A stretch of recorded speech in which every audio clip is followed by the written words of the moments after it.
The goal for me, at least, when I created Scoopzilla was to bring people together. That's why I started cooking. I love cooking. I love the fact that when you cook, you can bring everyone together and create memories.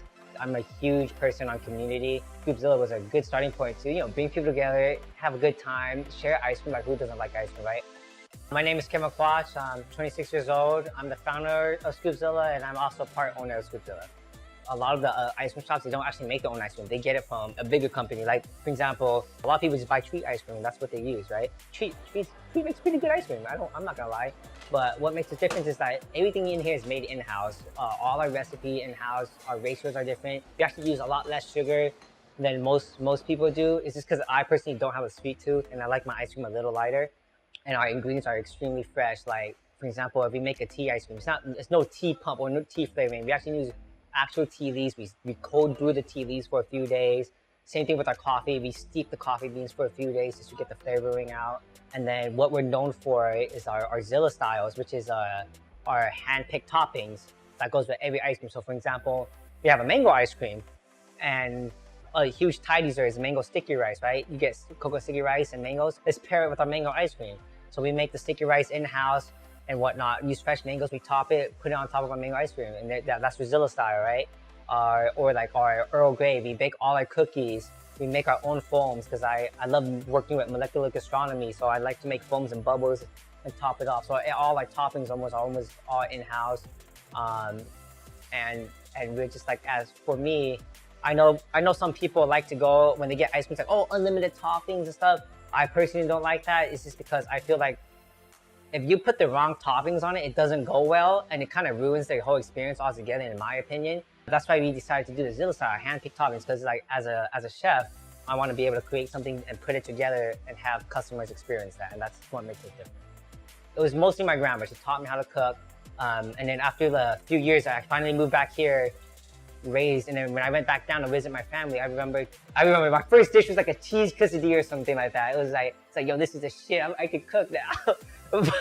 but that's when it started off, because like the whole family was there, right?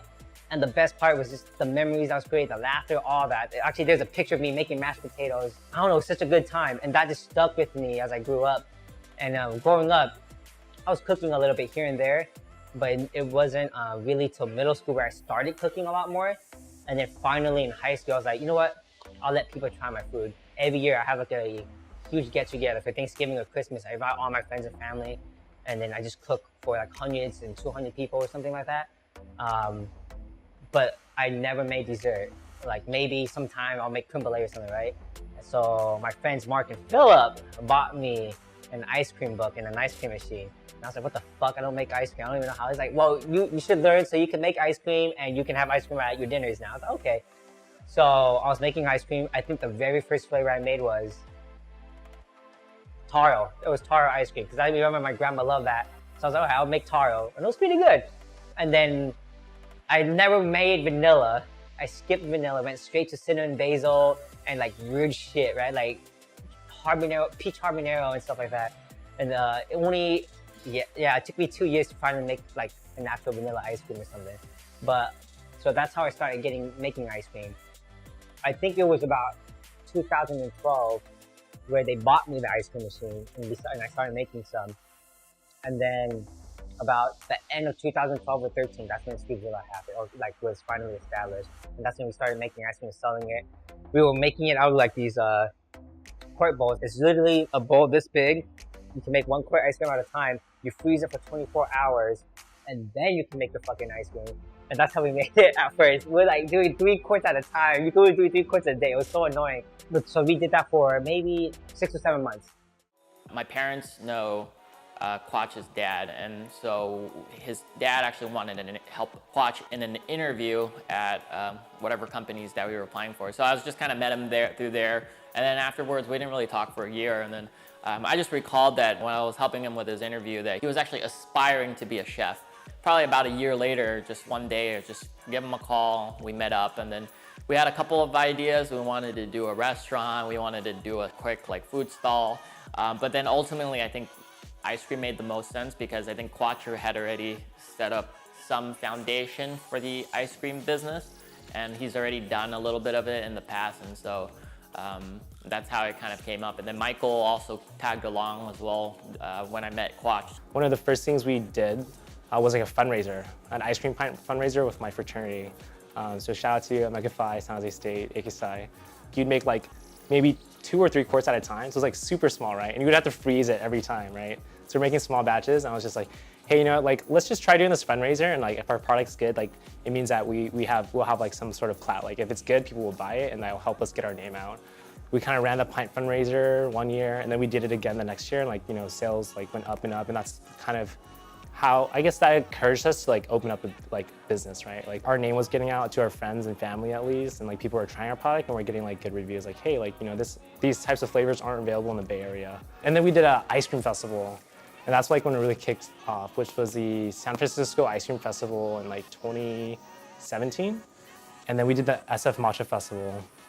We did it back to back, and like I think then we had bought like our first piece of equipment and like our first batch freezer, like major piece of equipment, and we plugged it into Lam's bakery, like in the bakery in the back, and we just started making ice cream, like bigger production there. We went from like the small like 2 to 3 pint ones to like this like through big, you know, like 6 batch gallon freezer, and then eventually we were able to like push out more, and then I think from there like we're like, okay, like we started scouting locations. We went to a couple places. We tried to like seeing how much rent was and stuff like that, like what was affordable, and then eventually we were able to sign the contract for what's now our first store location, which is Westgate Mall in San Jose. So after we got the document signed and everything, regulations took quite a bit. Like it was a full learning experience because like I've personally never opened any dairy business or dairy related business, and so regulations were much tougher.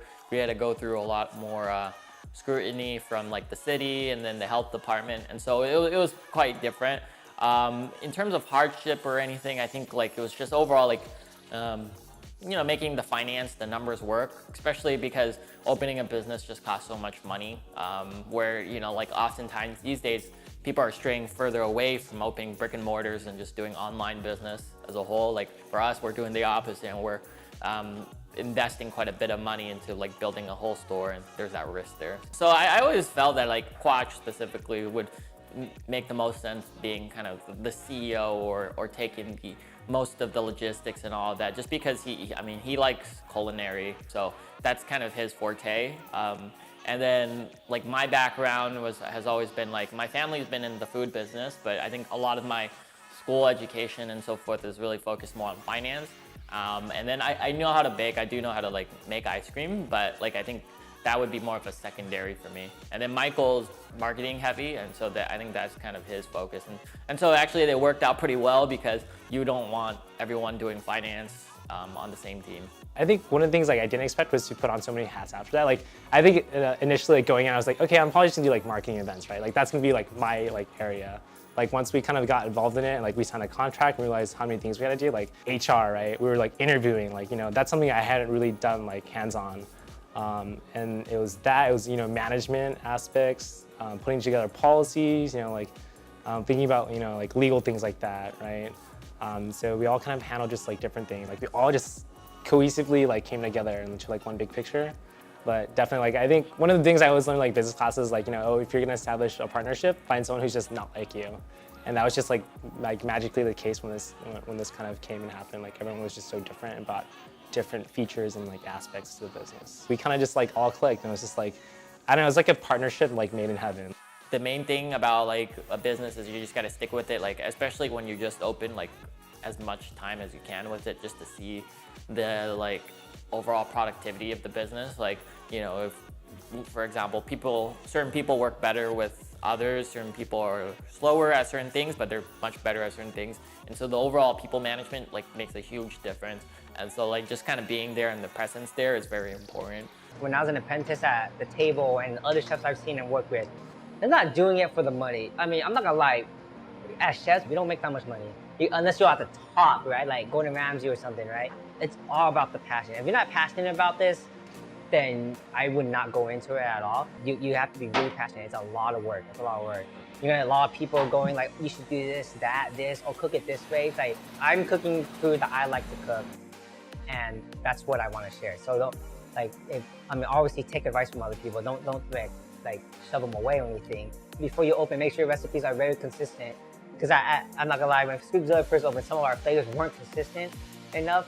But I think we got it down. Scoopzilla to me is a place where people can come and have really good ice cream made with, you know, a lot of fresh ingredients, with a lot of creativity. And we're going to be known for our pairings, right? Like, you know, mango ice cream with sticky rice. Like, who does that, right? And things like that. So a lot of just bringing people together and being creative and just serving people good ice cream.